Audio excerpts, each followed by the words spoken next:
સૌભાગ્યની નિશા આ સારા એંધાણ નથી, મારો વિચાર ખોટો નહોતો જોયું.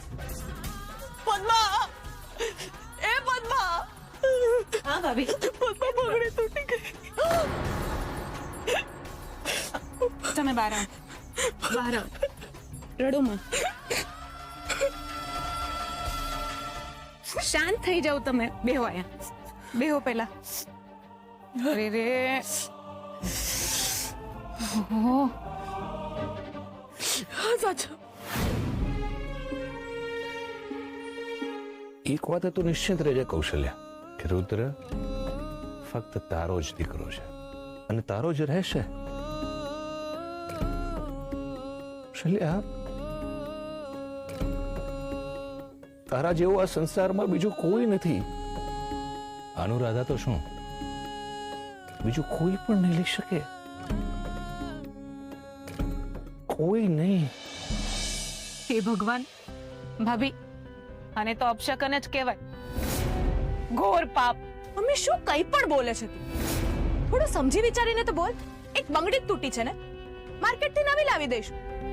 પપ્પા, પપ્પા, મોટા મમ્મીની બંગડી તૂટી ગઈ છે. મમ્મી વાતને વધારે ખેંચે છે. એની પહેલા તમે માર્કેટથી નવી બંગડી લાવી દો ને. ના જાસ્મીન, હમણાં નહીં. આ ઇલેક્શન હાટું હું ભાષણ તૈયાર કરી રહ્યો છું. હા હા ભાભી, આ જાસ્મીન તો વાયડી છે, એની વાત ન માનો. સાચે મારું મન બહુ ગભરાય છે. મેં તો ના જ પાડી હતી કે આવડી મોટી ઘટનાને આમ હળવાશથી લેવાય જ નહીં. આ મારા પિયરિયાની પીવું પંચમિયા એની હારે આમ જ થયું તું. એની બંગડી તૂટી ગઈ ને દોઢી કાંઈ ન થાય એમ કરીને બેહી રહી. હું થયું ખબર છે? ઈ જ રાતે એનો વર એને મૂકીને વયો ગયો. ઓ બાપરે. બોલો.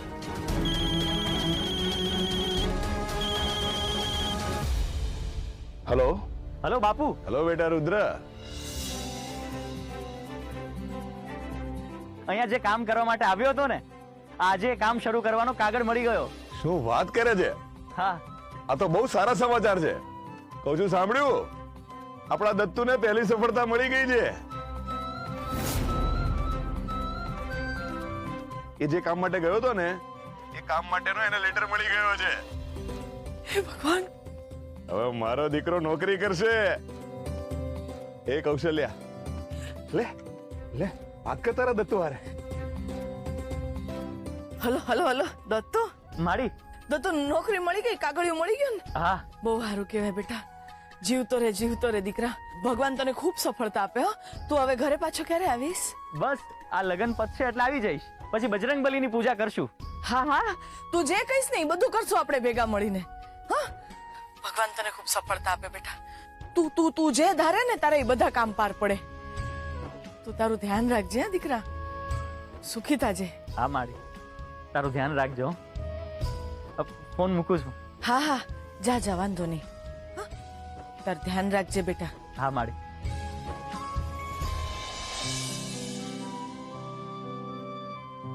એ કૌશલ્યા, રુદ્રે ફોન મૂકી દીધો હશે.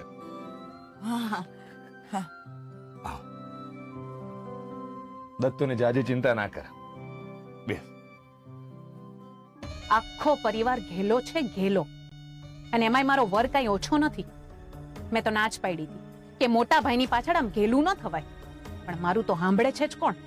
એમને તો રામના લક્ષ્મણ થાવ છે. જાસ્મીન, હાલ તો આપણે હેમુબેન ને ત્યાં જઈ આવીએ. ના ના મમ્મી, મારે નથી આવું. તું જઈ આવ. મારે બાજુમાં પેલો મેળો લાગ્યો છે ને, ત્યાં જવું છે.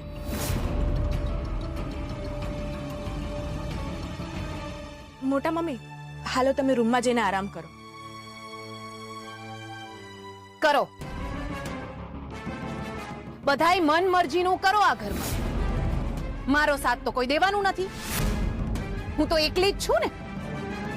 એ પદ્માડી, શું થયું તને? કેમ આવું બોલસ? ભાભી જવા દો ને, બોયલા રાખે ઈ. છોડો બધી વાત. હું કામ છોડો? અને મારી વાત હું કામ છોડવાની? ભાભી, મેં છે ને એક સરસ મજાની સાડી જોઈ છે, જો કેવી છે કયો તો?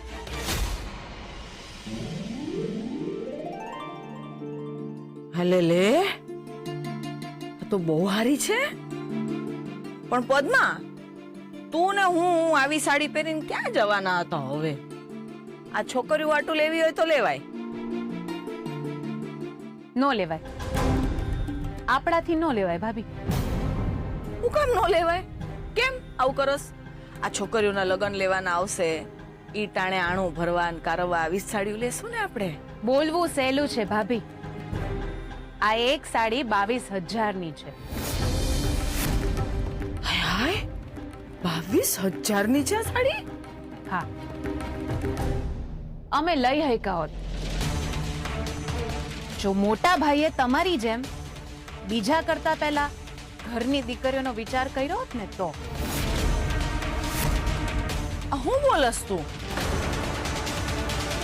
હું કેવું છે તારે? કોનો વિચાર કર્યો તારા ભાઈએ? ભાભી, તમે હવે ભોળા નો બનો. તાર કેવું શું છે? બધાઈને ખબર છે કે મોટા ભાઈએ આપણા રૂપિયા મહેન્દ્ર રાજ્યગુરુને મદદ કરવા માટે નહીં, પણ અનુરાધા રાજ્યગુરુને ધ્યાનમાં રાખીને આપ્યા હતા.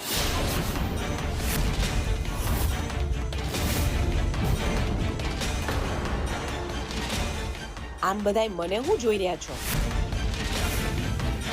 હું ખોટું કીધું છે મેં? બોલો ને, હું ખોટું બોલી છું હું? પદ્મા, બસ હવે આ વાત બંધ કર. ભાભી, મારું મોઢું હું કેમ બંધ કરાવો છો? બધાઈને ખબર છે, નામ ખાલી મહેન્દ્ર રાજ્યગુરુનું હતું, બાકી મોટા ભાઈએ રૂપિયા તો અનુરાધા રાજ્યગુરુને જ દીધા છે. પદ્મા,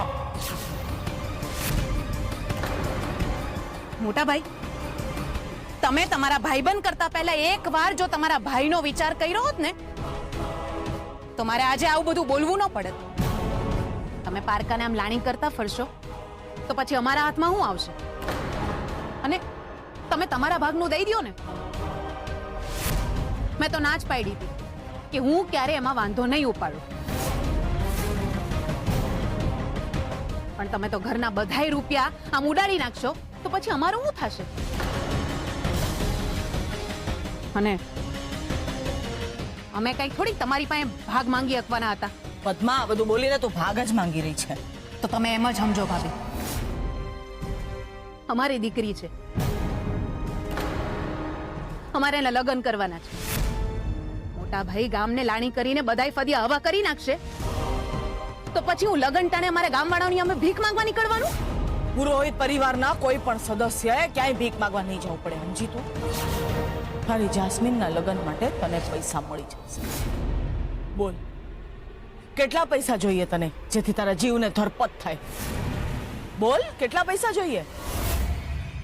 10 લાખ.